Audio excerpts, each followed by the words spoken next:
Welcome to the Defense and Aerospace Report. I'm Vago Muradian up here on Capitol Hill, where we have just heard a fascinating Iraq Caucus briefing. Folks from the National Democratic Institute were briefing on the most recent poll results, and we're here to talk to Congressman Adam Kinzinger, United States Air Force veteran of Iraq and Afghanistan, one of the founders, along with Seth Moulton, of the Iraq Caucus. What were the key takeaways that you took away from this briefing that folks gave you? Well, it's a couple things. There's a lot of challenges. Obviously, this continues to be a very divided situation, but there's a lot of things to look forward to. The overall mood in Iraq is actually improving. The faith in the institution of the military is actually very, very high, which surprised me in a big way. I always thought there was mistrust.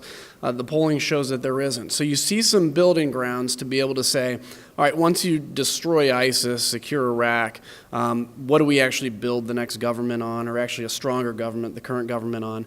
And we see a lot of those institutions where there's faith. But look, there's also some concerns, and it's something where it's important for the United States to remember that we can play a central role in helping that be solved. Was it surprising to you to see that Iran was so popular, that both with Shias and with Sunnis, Muqtada al-Sadr is among the most popular people in Iraq? Yeah, it's concerning, and you know, at the same time, we need to look at that and operate within that context. We can't go on a PR campaign to destroy Iran and Iraq. So how do we work within that? And that's where you need very smart folks in state and groups like NDI, IRI, trying to figure out how to make that work and how we can continue to have our interests and our friendship with Iraq, even while they maybe have a alliance to some extent with Iran.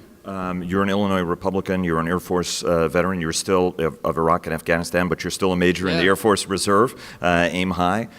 You were also a member of the Foreign Relations Committee. As you look at what the U.S. strategy in Iraq needs to be, as the new administration is looking at that, what does the U.S. strategy in Iraq need to look like? Well, I think we need to continue to progress the fight against ISIS. I think having ISIS free from Iraq is a very important point. But secondly, I think we need to understand that we're going to have a long-term commitment there. That commitment's not just in security, not just in soldiers and troops, not just in building the security network, but also in political consulting and in helping Iraq to build their version of democracy. We saw that when we left, unfortunately, at the end of 2011, a lot of the dominoes fell apart because they simply didn't have the United States there to lean on. And so we can play a very important role in that. It doesn't mean 200,000 troops occupying Iraq, but it means understanding that, you know, in places like Kosovo and Korea, we have an enduring presence. Iraq will probably need the same thing. As you look at the new budget put out by the administration, what are your concerns during the discussion? You sort of mentioned, you echoed Secretary Mattis talking about the importance of engagement funds. In this particular case, it's dwindled to, you know, a handful of millions of dollars as opposed to $200 million, which were going into institutions. What do you think of the president's budget? Well, it's bad.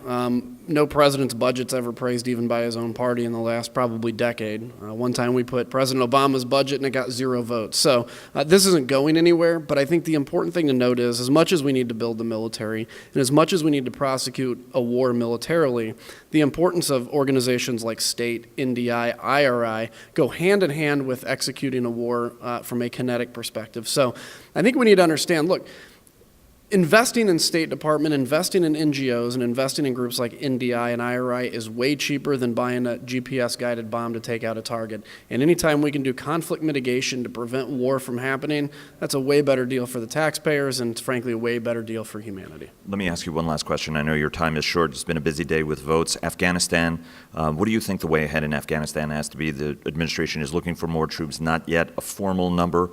The President is meeting in Brussels as we speak with NATO nations, which have been contributing quite a lot.